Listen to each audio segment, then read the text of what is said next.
Welcome to the Entwined podcast. In this podcast, we'll be having discussions around the secrets which attract lasting, healthy, fulfilling relationships, creating a healthy mindset, and what women should know and understand about men. Introducing your host, Lyn Smith, the Queen of Hearts, relationship expert, trainer, speaker, and best-selling author of the Cupid's Bow technique.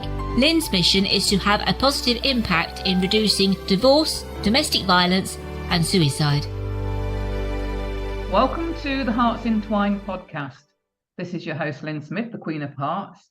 And today, listeners, we're going to be talking about codependent relationships. And I've got a real great expert around this topic. Her name is Michelle Farris, and she's a psychotherapist. And I would love for you to welcome our guest, Michelle.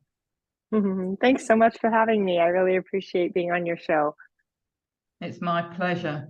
So, codependent relationships, Michelle, did you get into this particular niche from your own personal experiences by any chance, or did it just sort of find you? No, I definitely did. I always knew my friendships were a bit one-sided, and I was pretty needy growing up, especially in my teens and early 20s. And so when I became a therapist, it really resonated for me because I had already started doing the work.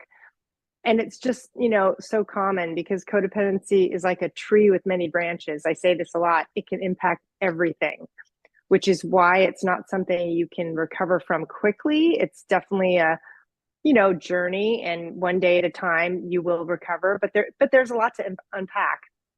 Definitely. And it doesn't just necessarily start in adulthood, does it? It can actually start in our childhood. Oh, yeah. Codependency often starts in childhood as a reaction to parents who weren't emotionally or physically present, or there was neglect or abuse, because the child needs to find a way to matter. And so codependent behaviors like people pleasing, ignoring your feelings, trying to be quiet and be the chameleon where you change your personality depending on who you're with to stay safe. All of those behaviors as children help us cope, but in adulthood really cause havoc and pain in our relationships. So it's really important to be able to identify what codependency looks like for you if you're looking at that right now. And what sort of other behaviors as an adult do you recognize from clients who come to you that make it obvious to you that they're in a codependent relationship? Well, the first sign is probably that they are putting everyone else's needs ahead of their own, which causes them to really not know what they want or need in relationship because they're so focused on taking care of or rescuing or controlling other people that they really don't know who they are. And so their locus of control is really based outside of them. So they need to seek outside approval. They need other people to complete them. They don't really have a strong sense of self. Boundaries are difficult because they don't want to upset someone. Usually this goes back to childhood where there was a lot of abuse or conflict, and the child learned growing up that it wasn't okay to have feelings. It wasn't okay to be upset, so they buried it. So in adulthood, most codependent people don't feel comfortable doing conflict, and that's how they become a really good people pleaser because they know what people want because they've learned to pay attention from childhood to gauge the emotional temperature of the room so that they can stay safe.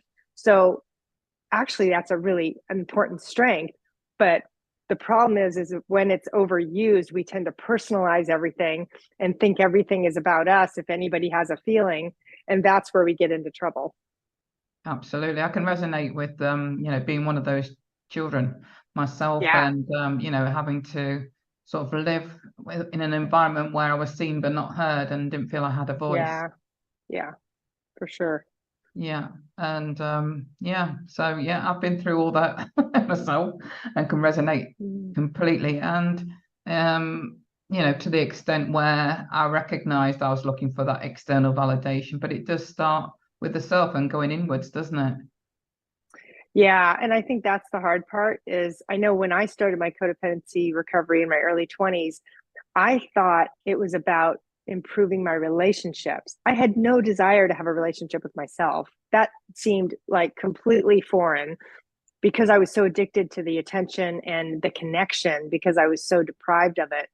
And that's where, if I had known what I know now and in the materials I've created now, it's like, oh man, I would have had such a head start. But that's what I want to give other people is, the first step or a really big step in recovery is you have to be able to befriend yourself and to start tolerating time alone and enjoying your own company and starting to see who you are and like yourself and forgive yourself, because that is going to help decrease the unhealthy dependency on others. Yeah, and viewing a relationship as complementing you rather than completing you. Right. And that's hard because society, look at all our movies and our songs. They're all about you complete me. So it really goes against the grain to do this work, even though I feel like mental health issues have really become into the forefront since COVID. So people are a lot more aware, thank God. Yeah. And I think, to be honest with you, as humans, we're all fallible and we could all probably, I suppose, label ourselves as having mental health issues. It's just, that Sure. some have naturally learned coping and managing mechanisms. Others learn it as they, become more aware and get curious and seek self-help. And others go through a whole lifetime of never knowing how to cope and manage their feelings and emotions. Right. Yeah, well, that brings up a good point that most people who are codependent don't seek recovery unless they hit an emotional bottom where they, like, maybe a relationship is threatening to end. That's a big impetus for a codependent person to seek treatment, or they're trying to control, someone's addiction or someone's behavior, or they're in a narcissistic relationship that's really toxic and they can't stand it anymore because they're constantly being gaslit. But the bottom isn't easy. We don't, it's funny because people think, well, gosh, if you're in that toxic of a relationship, why don't you just leave? But it's not that simple, because as codependents, we need that connection to feel like we're worthy. And without it, we feel like we're going to die. So it's not as simple as, just leave the relationship. That's so true, because and quite often we make excuses for, if our partner is using or being Right. in a situation where they are giving us unacceptable behavior, we make excuses, don't we, for that behavior and believe them when they say it's not going to happen again, and Right. easy to forgive. Yeah. And recognizing that as part of the recovery too, is to realize that, okay, someone may say they're sorry, but if they can't follow it up with changing their behavior and being accountable for their behavior, you're not going to get any improvement or healing out of that relationship. Absolutely true. And it wears you down over time, even if that behavior isn't necessarily extreme. A lot of people are stuck in toxic relationships, which are extreme. But even if that behavior is something that's just a repeated bad habit, just because they might just have a short fuse, for example, where they get irritable, but over time that can really wear you down and knock your own self-esteem, can't it? Oh, for sure. I think low self-esteem is a huge issue for people struggling with codependency because they don't know how to esteem themselves, and they don't typically come from backgrounds that have taught them healthy self-esteem. They instead, the idea that self-esteem is arrogant or self-centered, don't think about yourself, versus, well, no, healthy self-esteem is I'm equal to you. I'm not better than, I'm not less than, I'm enough. Mistakes and all. And that's really the goal, because we can't go into recovery expecting that we're going to be perfect. And that's the other pitfall that most codependents can struggle with, is that they think, oh my gosh, I have to be perfect in order to be loved. And that's just, that's a painful lesson, but it's really not true, because it just sets us up to crash emotionally and physically, and sometimes even get sick. Yeah, absolutely. I think the sickness probably comes from suppressing how we feel. Oh yeah. Yes, absolutely. And that stress that's caused on the body can create ill health, can't it? Yeah. Well, and that can be the bottom for some people, as they come in because they're having stomach aches or headaches, or they never feel well because they don't realize, like you said, they're stuffing their emotions, and those emotions have to go somewhere. And they often manifest as stress or anxiety or depression. Yeah. And it can be so debilitating to constantly live and not even probably sometimes be aware of it, with that Right. internal resentment towards our partner. Yeah. Yeah, well, see, I love that you mentioned resentment, because that's exactly what happens when you're codependent. Is you suck it all up, you look good, you please other people, you negate your own wants and needs, and as a result, you end up stewing with lots of hidden resentment, because how could you not? That hurt has to go somewhere. And then it sometimes ends up leaking out in sarcasm or indirect comments that are hurtful, that make us feel horrible afterwards, but we can't help it, because if we're not willing to admit that we're hurt in the moment, that hurt will become indirectly destructive. Yeah, and like you said, it can either be suppressed and cause ill health, or it can manifest itself in us lashing out, Right. whether it's using, like you say, sarcasm or other words that hurt others. Yeah, absolutely. Sounds And like you know a fair amount about this. I love it. Yeah, as I say, I can put my hand up and admit that I've been one of those people that have been through it and recovered. Yeah, that's wonderful. Yeah, Good for you. Yeah, and I think it's okay, to acknowledge that we've been there, we've done that, and if you're currently somebody listening that's recognizing that you are somebody that's a people pleaser and somebody that has codependent tendencies, then know that it's not your fault, but it is your responsibility now that you're becoming aware to change things in the future if you want healthy relationships going forward. Oh yeah, and there's so much relief out there. Often I recommend checking out Al-Anon or CODA, which are both 12-step programs that deal with codependency. One deals more with addiction and the family disease of addiction, and codependency being part of that, and the other is straight codependency. But to have that support that is very targeted to codependency is super critical in a successful recovery. 100% agree.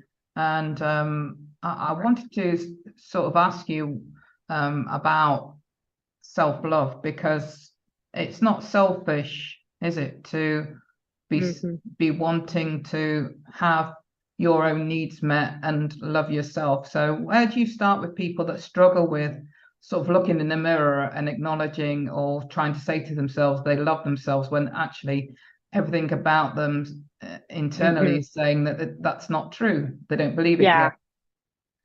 Well, there's two ways you can start. You can either start with, what do you like about yourself, right? And this could be taking compliments you've received from other people that you believe, or things you're proud of in your life. But if it's so big, the negativity is so big, those negative messages and negative self-talk, then I would start with, okay, what is getting in the way for you? And that's part of the reason why I created my self-trust journal, because sometimes what impacts our self-esteem is the things we can't forgive ourselves for. And there needs to be some movement and healing around forgiving yourself, because we've all made mistakes. And finding those reasons why you don't like yourself is really important, because sometimes our behavior in the present isn't something we're proud of, because we're not living by our values. And that doesn't mean we're bad people. It just means that may be your next logical starting spot is, okay, what are those behaviors? Like if you're addicted to something, or if you're not treating people well, or you're hurting yourself, like what are those starting behaviors that you need to change and possibly seek therapy for, so that you can start to love and forgive yourself? Because there are reasons we feel that way. We just have to uncover what they are. Absolutely. And I think it's so important as well within that to learn about what healthy boundaries are. So how do you go about teaching women, what are healthy boundaries, and what is it that they need to put in place to have healthy relationships going forward? Oh, I love that.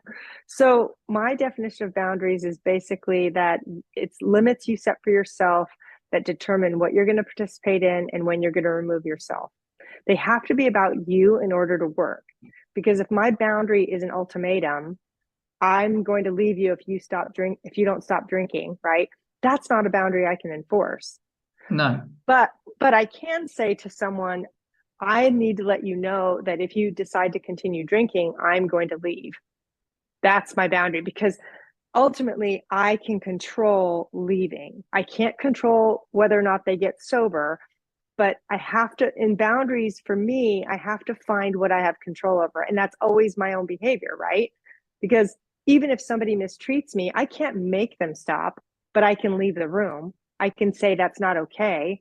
I can spend less time with them. I can choose to end the relationship if it's that bad. And all of those are things I can control. So I think part of what the challenge is in codependency is that we've been so other focused that sometimes we don't even know what we want or need. So boundaries are really a myth. We have no idea what the starting point is, but that's why it's funny. I just did a video on 3 ways to recognize your boundaries on my YouTube channel, because we have to know what our boundaries are and what's important to us. And, one of the things I talked about is, like, I've never been one to hang out in bars because that's not my thing. That never has been my thing. So if I met someone and they wanted to hang out at the bar all the time because they drank a lot, I wouldn't be very close to them because that's not who I am. If they were in a 12-step meeting, I might be more likely to be, we have something pretty major in common. That's a huge value for me to do personal growth. But that's my value. And that's why boundaries are so interchangeable from person to person, because it depends on what's really important to you. Does that make sense? It absolutely does. And do you know what I found when I actually did put healthy boundaries in place is that you get more respect. You quite often think to yourself, if you've always been a people pleaser, that you sort of don't want to have conflict. You don't want to rock the boat. You don't want to say anything that might cause a negative reaction. But what I actually found was, even if it did cause a negative reaction, my partner would actually, say later on, I really respected you for saying that. And I thought, isn't that interesting? Yeah, good on you, girl. Yeah, well, and it's that fear, right? False evidence appearing real. What are they going to say? Are they going to get mad at me? And a lot of that stuff ends up not being true unless you're with someone who's narcissistic. Then it's absolutely true, and you need more help to navigate that. Absolutely. But as I say, what's been my surprise and learning was, don't be afraid to rock the boat. Even if you do get a negative response, just know when they've had time to think about it, you'll earn far more respect by establishing your boundary than if you become a doormat and allow them to feel it's okay to do what they're doing because you've not said anything. Yeah, no, I absolutely agree. And I think that's where it takes the codependent person tremendous courage to be willing to try that and get to the other side, because you're right. I think most of the time with people that love us and support us, they are going to be respectful because they want us to feel better. And I love that you had that experience, because that is why people need to set boundaries, because it does improve the quality of your relationships. It certainly does. And it does a lot for your own self-worth and self-esteem, and knowing that you do deserve better. Oh yeah, absolutely. I think boundaries make such a huge difference. I remember when I used to say yes to everything and feel so resentful. And now if somebody asks me to do something that I don't want to do, I just say no thanks. And I don't feel guilty at all, because I know that if I end up doing it, I'm not going to do it well anyway, because I don't want to do it. And we only have 24 hours in a day, and people are busy. And I think we have a right to choose where we spend our time, and I think it's very powerful to understand and honor your no. Yeah, because otherwise life just gets exhausting, isn't it? If you just take on everybody's wants and needs, and you're the last person on the list. Well, right, because they benefit, but you're miserable, and that's no way to live. And, oftentimes when we're doing that, other people have no idea, because we've never spoken up and said, I really don't want to do this. I don't want to be in this volunteer position. I don't want to be the PTA mom anymore, whatever it is. It's like, it's okay to just say, this isn't working for me anymore. I need to pivot. That's where I think our joy is to really be able to set boundaries enough to get some time back and choose how we want to spend it. Absolutely. And more me time and self-love time is definitely time well spent, isn't it? Yes, that's for sure. And don't worry about being single. That it's healthy. It's a healthy time to work on self and actually start practicing these healthier traits, isn't it? Yeah. And yet I think that's where the support comes in the most, is when people who are struggling with codependency aren't in a primary relationship. They're definitely going to need more support and connection, because otherwise they're going to likely look for that next person and not be as discerning and not maybe recognize the red flags because they're starving emotionally. So if you are single right now, get the support you need, whether it's 12-step, whether it's therapy, whether it's creating your own group with friends, that you follow a codependency book, something where you're connected for your healing, because that's going to help you not slip into another toxic relationship. Yeah, because I think, unfortunately, we quite often repeat the same patterns, don't we, and attract the same person with a different face when we get into bad habits. Yeah, well, that's where befriending yourself comes in, because if you can create that more solid sense of self, you're not going to need a partner. You're going to want love and connection. Everyone does, but you're going to be able to take the time it takes to find someone healthier, because you're becoming healthier. We can't really expect someone else to be healthy if we're still practicing a lot of codependent behaviors, because we're not going to attract someone healthy. We're going to think they're boring. That's true. 100% agree with that. So, I mean, I feel that, for me, it's been great when I've been going through a single phase, because it's allowed me to work on myself. It's allowed me to, raise my energy, raise my vibration, and attract better quality relationships, not just in a partner, but in other relationships outside of romance. Yep. Oh, I love that. Absolutely. And that takes a lot of patience and courage and integrity to do that work. So good for you. I love that. I love hearing that. So what would your advice be, Michelle, in relation to, if you've got somebody who's actually listening to this right now that recognizes that they are a codependent person and have been in codependent relationships either previously or currently, what advice would you give them in terms of what's the starting point? Well, I think identifying what your codependency looks like for you, because there are so many symptoms, and checking out Al-Anon or Coda, honestly, because if you can get connected to a support group right away, it's going to be a lot easier for you to heal.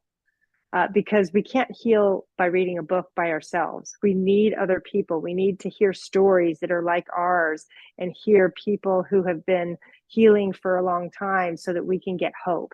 So those are some initial things. There's lots of good codependency material out there. I have a workbook. There's just so many things people can do, but I think having that support and checking out Al-Anon can be a really critical step. Excellent advice. So for those people that are listening that would like to connect with you, Michelle, what's your best contact information? So my website is counselingrecovery.com. I have a YouTube channel with my name, Michelle Farris, LMFT, I believe, for my license.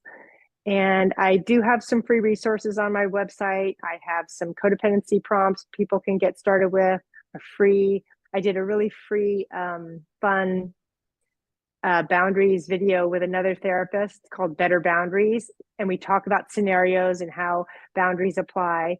And then I have a codependency workbook that really walks you through how to recover. And I'm actually creating a codependency live class at the moment. So we'll see how quickly I can get it done, but I've had a lot of requests for it. So that's going to be my next step. Love it. Love it. So in terms of any final words of wisdom you'd like to share on this topic of codependent relationships, Michelle, what would you like to leave the listeners with? you're exactly where you need to be. The fact that you're even listening to this right now shows that you're willing and you're on the path, and don't judge your path, because it's really easy to fall into comparison, and I could compare myself to someone else, but their story isn't my story. So, try to give yourself credit for just being here and being open to the information, because that takes a lot of courage, and that will help you be more successful in your recovery. I love that you said don't compare yourself to others, because sometimes we think, because we're not probably in as bad a relationship as other people that we might have in our circle of friends, that perhaps we don't need to reach out and seek help. But you'll always be somebody that can relate to somebody else who's been through something similar to yourself. So don't think you need to necessarily have it really bad to be able to reach out. That's right. Okay, so Michelle, this has been really insightful. Thank you so much for sharing your own personal stories as well as your wisdom. I really appreciate that. Oh, thank you so much. This was lovely. So listeners, it just leaves me to say that true love starts with opening our hearts. And until next time, goodbye for now. Thanks for listening to the Hearts Entwined podcast. You can follow Lyn via the Facebook group Two Hearts Entwined, or search Lyn Smith, inspirational speaker, at LinkedIn, or email lyn@hearts-entwined.com. That's LYN@hearts-entwined.com. Remember, true love starts with opening our hearts.